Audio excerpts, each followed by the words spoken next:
Good day, everyone. I am Hazel Macy Abalo, and I am the last reporter of Group 7.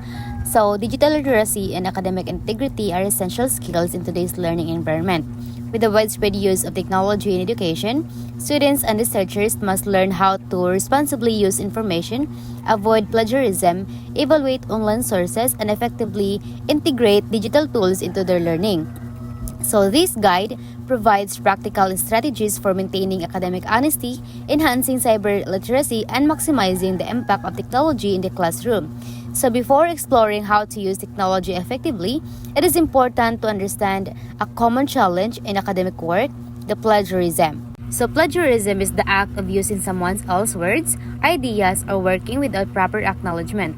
It comes in various forms such as cloning, remixing, and copying directly from sources. So recognizing the different types of plagiarism is the first step toward maintaining academic integrity and producing original work. So the following are the 10 types of plagiarism that teachers, researchers, and students should know. So first is the clone plagiarism. So clone plagiarism is the most direct and obvious form of plagiarism. It happens when a person copies someone else's entire work exactly as it is, same words, same sentences, same arrangement, and then claims it as their own original work. So there are no changes made to the text. The second one is the remix plagiarism. So this type occurs when a person gathers information from many different sources, mixes or blends the ideas, and then forms one document. So even though the work seems new, the writer didn't cite any of the sources used. The writing is a mixture of other people's words and ideas. The third one is the Ctrl-C plagiarism. This happens when a person copies a large chunk of text from one single source without modification. Unlike clone plagiarism, which is the copying the entire thing, Ctrl-C plagiarism may only copy a portion of the source but still word for word.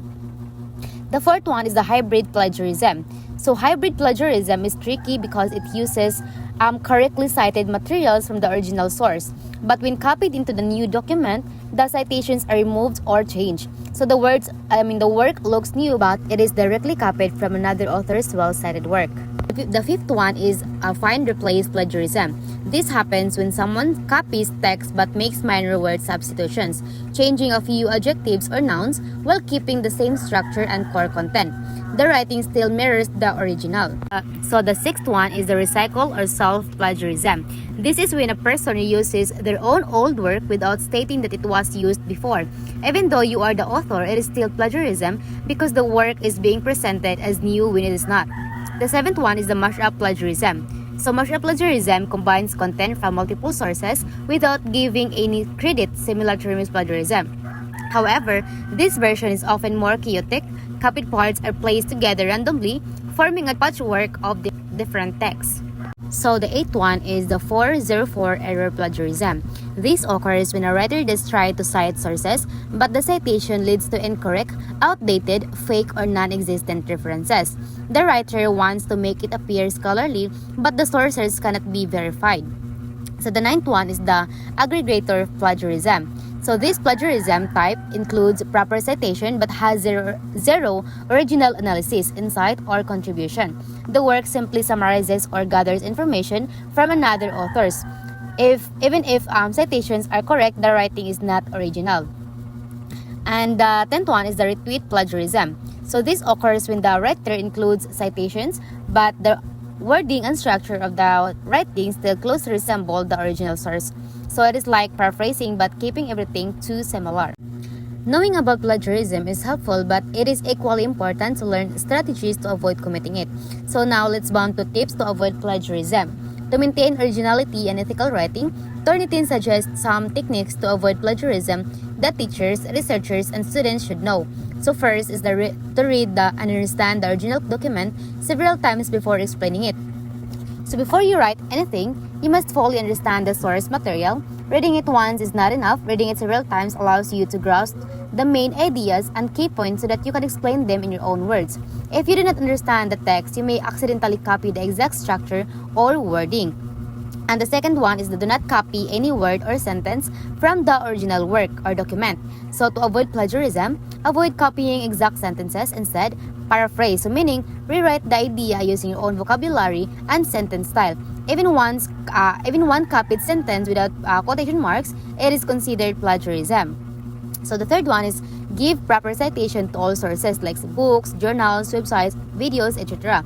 So whenever you use someone else's idea, whether it comes from a book, a research article, a video lecture, or a web page, you must credit the source. So citation shows respect for the original author and avoids claiming their ideas as your own. Next is when citing online sources, include the retrieval date and appropriate URL in the reference. So websites change frequently, including the retrieval date, the date you access the information, helps readers know when you got the information.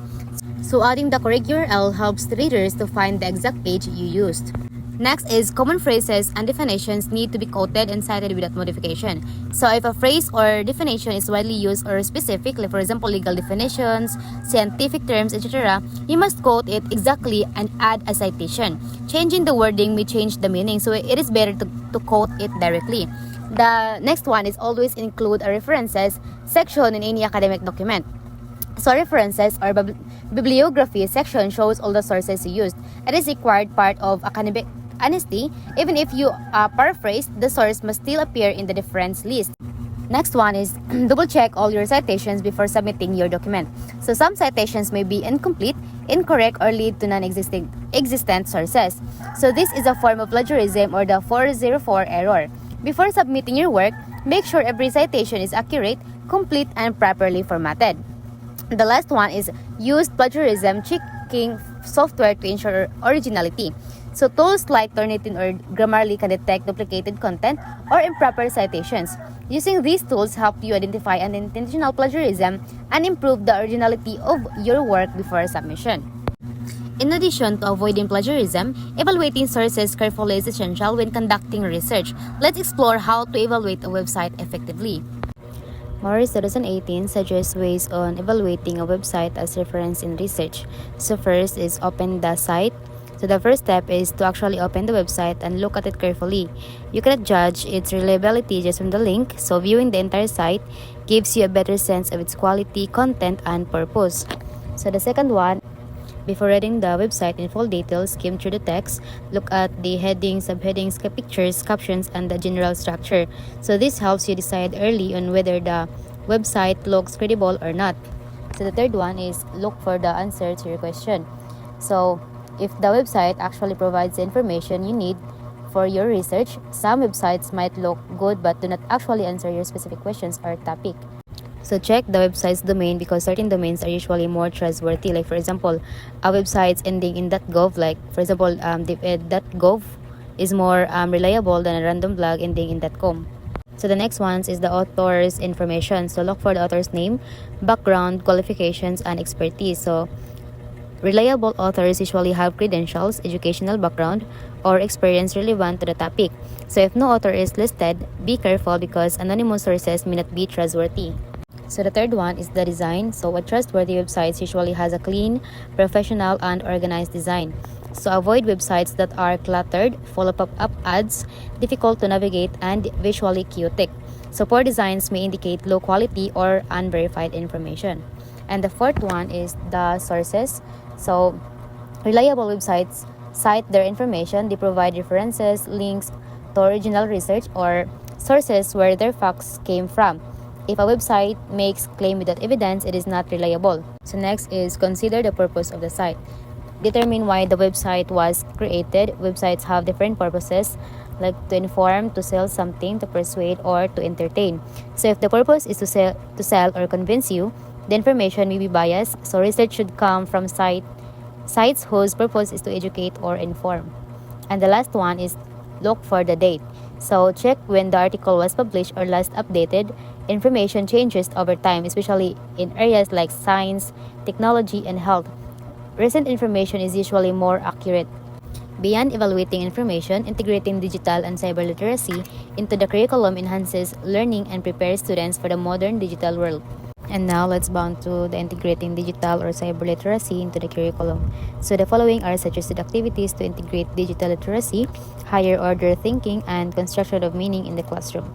So first is use an interactive whiteboard to design and deliver lessons. Second, allow students to maintain blogs and web pages related to their learning. And the third one is engage in email or video chat exchanges with students. The fourth one is utilize retelling media to allow students to create and publish stories. And the fifth one, thinking critically about the medium used to present a message is as important as the message itself. The sixth one is require an e-portfolio that compiles the outputs, projects, messages, and photo documentation of group activities and investigations online. And the last one is allow students to use Google search, dictionary apps, YouTube, and podcast applications in class to complement their learning. The last one is the impact of integrating literacy. First, it motivates students in their learning due to their enjoyment and ease of use with various technological mediums. It reaches students of various learning styles and multiple intelligences. It allows students to create and design their own unique products, reflective of their personalities and learning needs or styles. It encourages students to manipulate media in constructing their own meaning.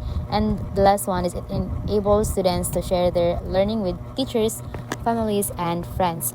So, digital literacy empowers students to become active, responsible, and creative learners in a connected world.